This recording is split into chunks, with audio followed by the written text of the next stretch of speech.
Can you possibly believe, talk about theatre, can you believe that today, right now, we are voting for members of a parliament in Europe that we're trying to get out of? Can you possibly believe that is even true? It's so bizarre, you couldn't even make it up. There you go, all right. Winston Churchill, our Prime Minister during the Second World War, he had many, many decisions he had to make. Strategic decisions, tactical decisions. One decision that came to his desk was about cutting funding for certain activities. How do we spend the money? Onto his desk came a piece of paper that was about cutting funding for cultural activities. Who needs cultural activities during a time of war? We spend the money on weapons. We spend the money on making tanks, aeroplanes. Cut all the money from culture. What did he say? I'm not going to cut that funding, because what else are we fighting for? What else are we fighting for?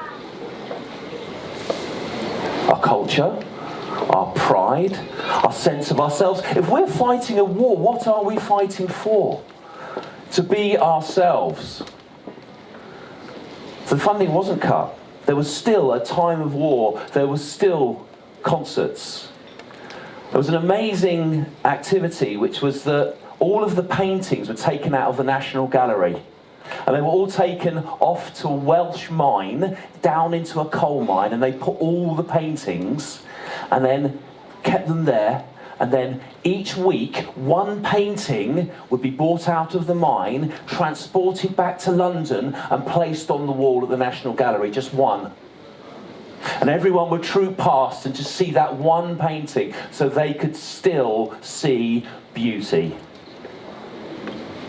And they would have a concert, one concert that people could go to, so they could still have beauty, still be human, still be proud, and still have a story. In amongst all of the strategic decisions that he was making, this one, he said, was one of the most important. There's a great story, I hope it's true. I hope it's true. That in the 1960s, NASA had a problem. It wasn't with the rockets, it was with the pens. They couldn't get a ballpoint pen to work under zero gravity. They couldn't do it. So what they did was they spent millions and millions of dollars to create a ballpoint pen that could work at minus 30 degrees, plus 300 degrees, that could write on any surface, that could write underwater, that could be in space. They spent millions and millions on this ballpoint pen. And the Russians, who were their great rivals, they said, we'll use a pencil.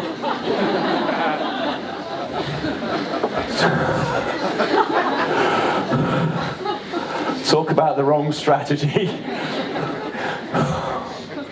Talk about creative thinking and creative doing that didn't take a step back to see what the real value of what they were doing was. Now, there's a lot of artists, probably a lot of people who've studied art who recognise this, and a lot of people who know this is Duchamp's The Fountain. It kind of changed the way we saw conceptual and modern art. Very interesting, taking one thing, appropriating one thing from one place and placing it into a new context and then exploring it. And it really did sort of change the way we saw conceptual art. Now, I have a 17-year-old son who goes into galleries with me. If I force him, come on, let's go to Tate Modern, and he comes up and he'll come into the room and he'll see a big pile of stones or a pile of sticks, and he'll go, what is that shit?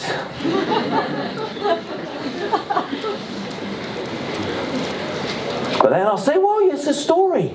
There's something there. Take a look at the shape. Take a look at the context. Take a look at the creativity. And maybe he will take time, and maybe he'll explore, and maybe he'll think, well, actually, why have they done this? What is the point? Why have they done it? What's the value of what's happening? And I say one thing about this idea of the value of what you're doing. How much time do you want to spend with it? This was the answer that the New York Times critic gave when asked about understanding the value of conceptual art. How can you explain what is good? And I say to myself, how much time do you want to spend with it?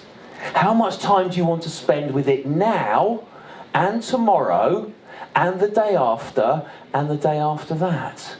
In other words, what are the stories that we are creating? In all of the things we do, what do I experience now and what do I experience tomorrow when I talk about it? How long does it live with me? If we take away the art, the way that people are asking to Churchill, the stories change.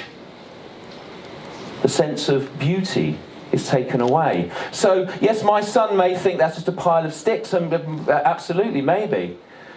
But when we think about the value of creative thinking, of creative doing, of art, I like this idea of how long do we want to spend with it today, and how long do we want to spend with it tomorrow?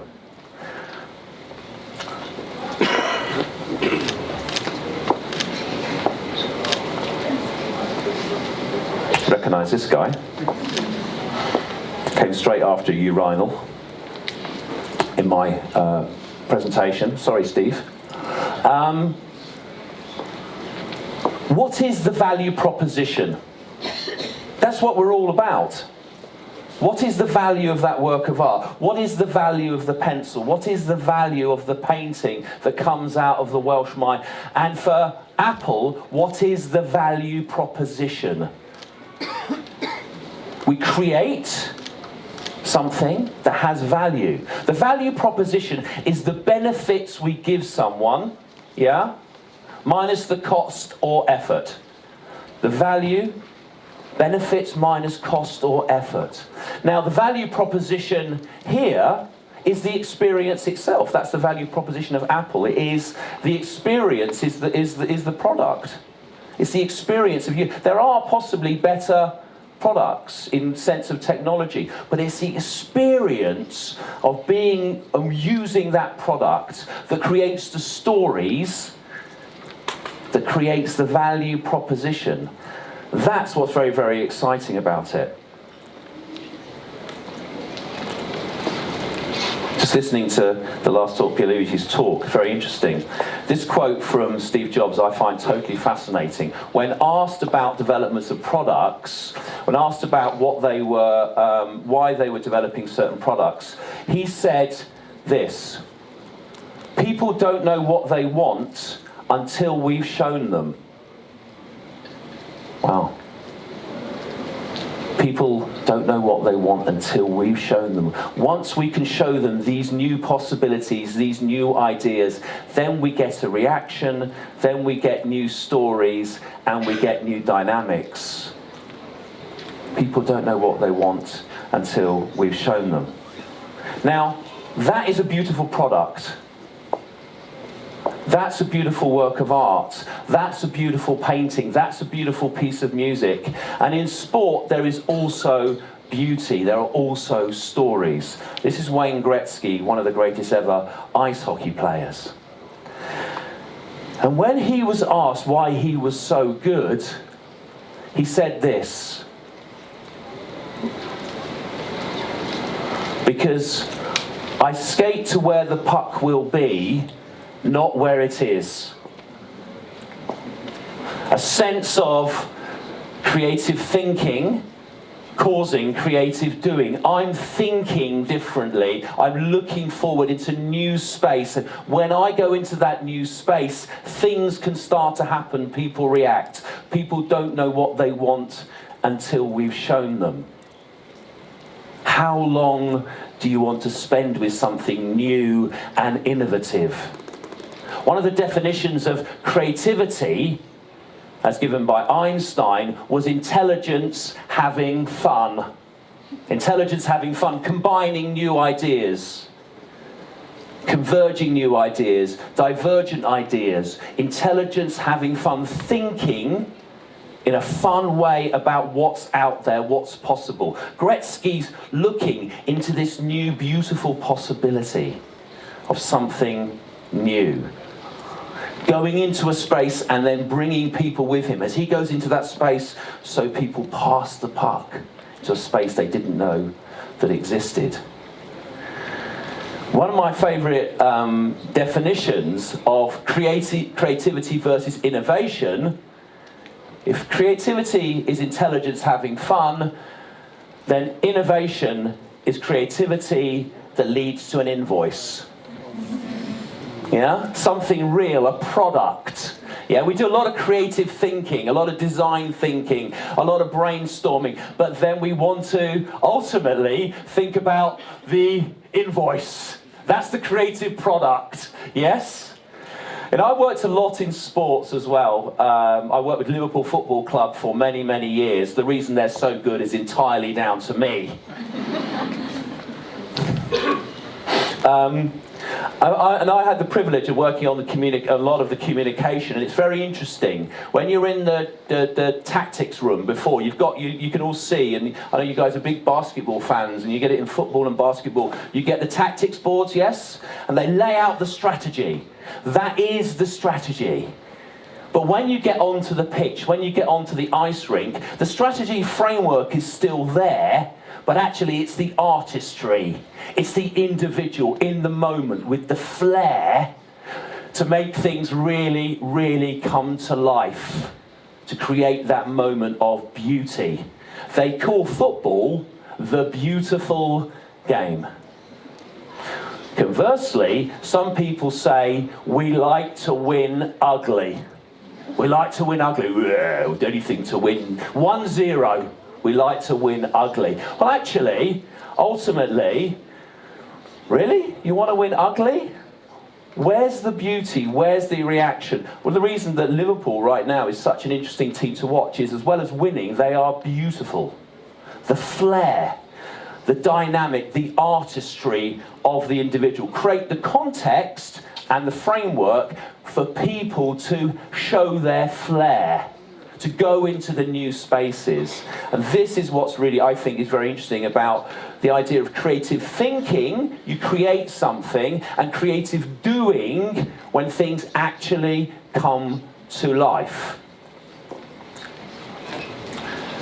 And things come to life in combinations. When we start to combine people into the stories, and I know here at Kaunas there's a lot of activities that are about people participating and being involved.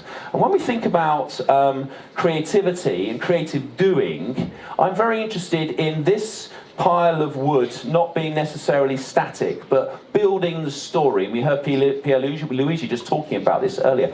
Building the story. So when the footballer goes onto the pitch, the story comes to life. When the ice hockey player comes on the pitch, the story comes to life. When the wood is laid out in the gallery and people come to it, the story comes to life. But the combinations can be participation. Yeah? People reacting. If that's intelligence having fun, we create an environment where people can have fun. Yes? Where there's a value proposition. Where we have benefits for people, minus cost and effort. How much effort do people put into coming to our events? If it's beautiful, they will come. If it's interesting, they will come.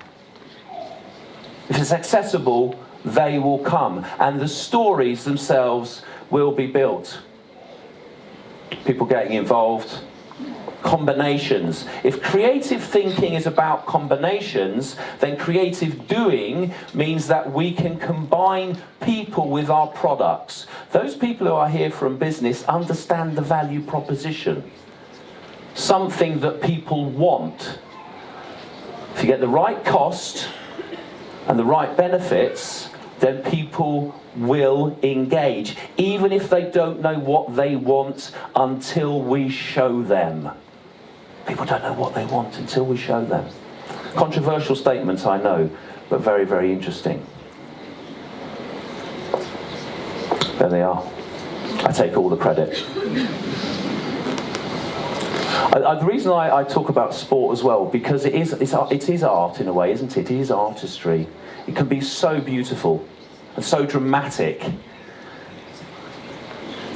I'm working at Cambridge University right now with a number of startups, and lots of people come up with lots and lots of ideas. The creative thinking process is come up with a new product and then try and put that product into the market. That's what we're doing. We come up with ideas and we think, is there an audience for ideas? How can we make these ideas come to life?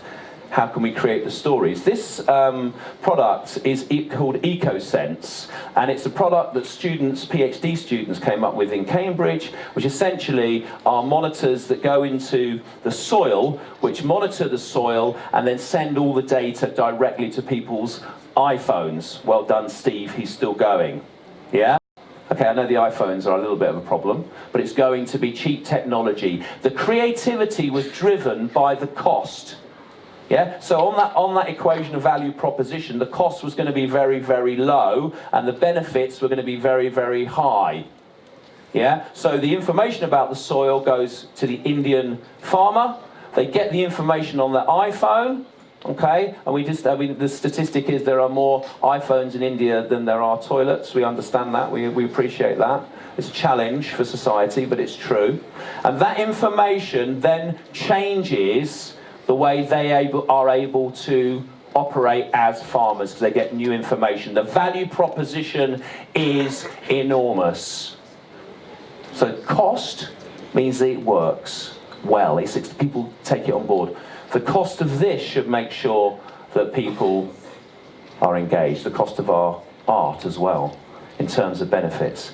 Now, I think in all of the things that I think about in terms of creative doing and creative thinking is curiosity. And there's a picture of me.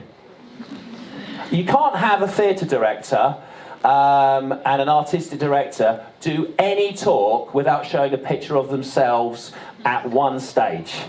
This is my value proposition. For you, it's low benefit, but for me, this was 25 years ago. The only reason I use this picture is because I'm asking a question. And people talk about creative thinking, about creative doing, about the stories that you are trying to create here in Kaunas, the idea of wanting to create stories that are beautiful, that people participate in. And when people ask me about this idea of the future, I think that the clear statement is that we get overwhelmed by technology, we get overwhelmed by the world, and we think, well, actually, particularly in business, but in culture as well, if you can't predict the future, then be it. If you can't predict the future, you be it. You invest your money where you think it should be. You work, you put your effort into the value that you see. So you be the future. You be the space where the puck will go. Yes? You be the person that has the strategic framework that then brings it to life through individuality.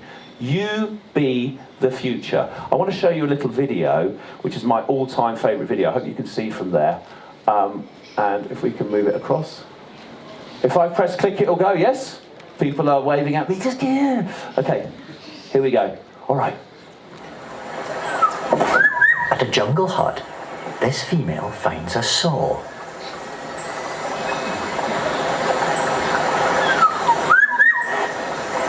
Despite being totally wild, somehow she has worked out what to do with it.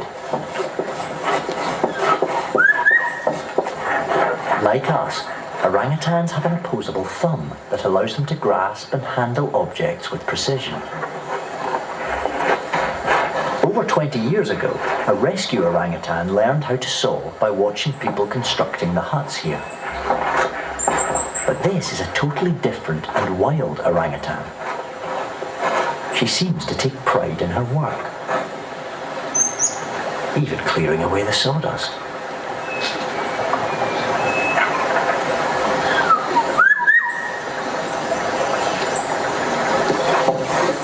She's so smart, she uses her feet as a vice to steady the branch. Filming a wild-born and free-living orangutan mastering this complex task is remarkable. But now, she's not the only orangutan sawing. Spy orangutan has joined her.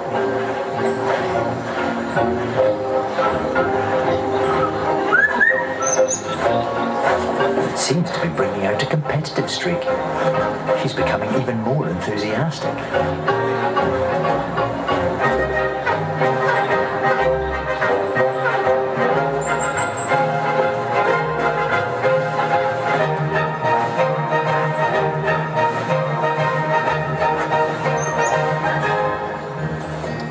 But for a novice, sawing is tiring work. She's lost all momentum.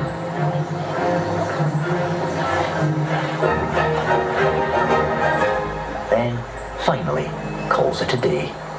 Spy orangutan may have machine-like stamina, but it's the astonishing and versatile mind of the real orangutan that's won the day. She's certainly earned her rest. Well, I do adore that video. I do adore that video. And one thing it makes me think, wow, being curious, being creative, versatile is exhausting. Huh? I know this is called the human factor, but I think that's probably our nearest, is it our nearest sort of species neighbour? I think it's very interesting on that video that you have this sense of creative thinking and creative doing. There she is, that orangutan, and she's incredibly curious and rather brilliant, isn't she?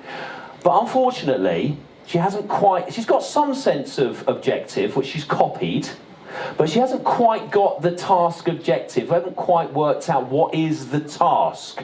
Whereas over here, our machine robot has got the task. The machine robot has been tasked, just keep soaring. There's no creativity there. There's no sense of wonder and exploring and discovering.